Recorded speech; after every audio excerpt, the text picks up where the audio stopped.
Okay, to start off with, I wanted to ask, has anyone heard of NFTs before? Nobody?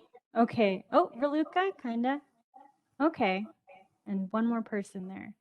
Well, if you're like me, maybe Raluca, you've started hearing the term more frequently lately. But if you don't know what an NFT is, that's okay because I'm here to explain it to you. It's a kind of complex topic, but the main goal of today is to allow you to understand what NFT stands for. And then also, if you ever hear it in a conversation in the future, I want you to be able to know what they're talking about and maybe partake in the conversation. So to start off with, in your head or in the chat, can you guess who made this painting? And maybe guess how much it sold for.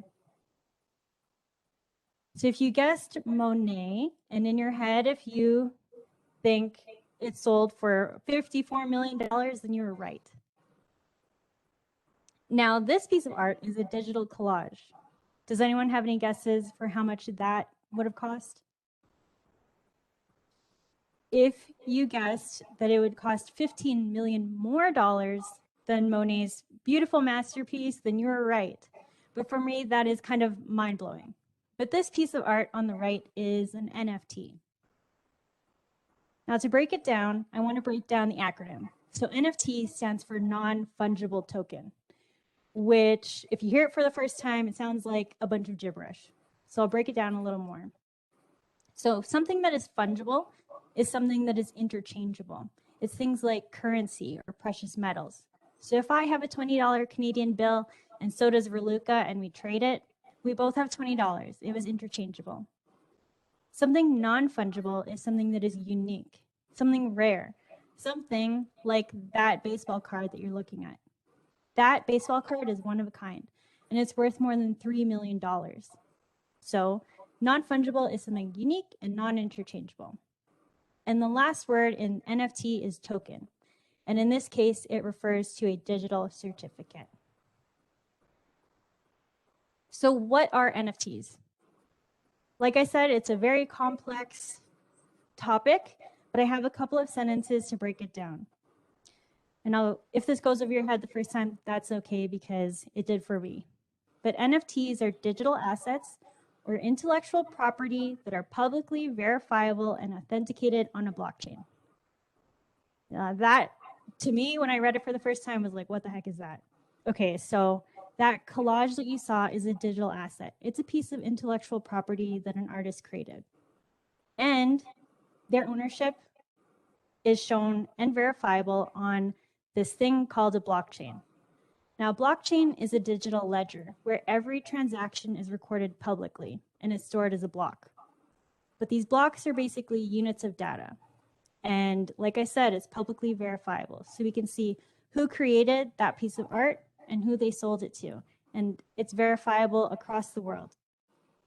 So if you had to remember anything from here, it's that NFTs are digital assets that are verifiable in a digital ledger. And that's all you need to know. So why are they important? Like you can see, digital files can be easily reproducible. I copied and pasted that collage and put it into my PowerPoint. But I can't say it's mine because that NFT allows everyone to see who actually created it and who owns it. Now, this puts power in the hands of the artist. They are now able to protect their artwork and maybe monetize it. Digital art can take different forms, such as music, videos, and even tweets. So I'll show you some examples. And to me, these were a bit weird, but I wanted to share them with you. So the first is this tweet. This is the very first tweet that the creator of Twitter posted. This tweet sold for $2.9 million and a Malaysian business owner bought it. I don't know why, it's not something tangible, but he kind of gets bragging rights to say that he's now the owner of this little piece of digital asset. This piece of art here is a cat, and it sold for $170,000.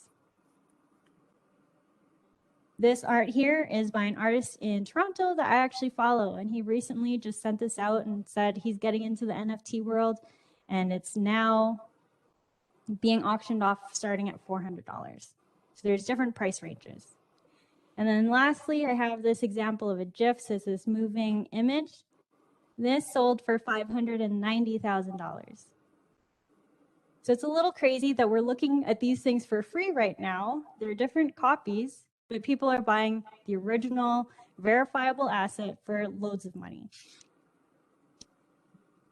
Now you may be wondering, why are people buying these things? Well, for one, it's to financially support artists that they like. They also receive different usage rights. So the owner of that collage I showed you at the beginning has talked about maybe showing it on a building, saying that that's his piece of art that he owns now, or showing it on a TV in his house and kind of showing off. They're also assets that could go up in value.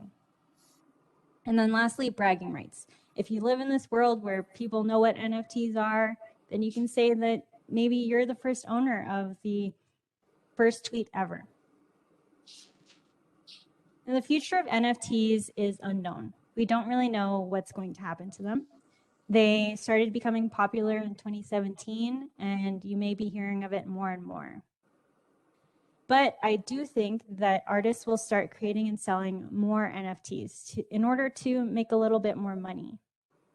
It also increases the possibilities for digital art. The NBA is selling different little clips of videos and selling them as NFTs. This person here created this Gucci ghost and sold it for $3,600 at home at his computer. And now it's being resold for $17,000. So there's a lot of money to be made in this world. So in summary, if you remember anything about today, NFTs are non-fungible tokens. They're unique digital assets that are verifiable on a digital ledger called the blockchain. And if you want to see more pieces of art, then I welcome you to visit OpenSea.com to learn more. But that's all I got. If you have any questions, feel free to ask me and I will try to answer, but it's all complicated. Thank you.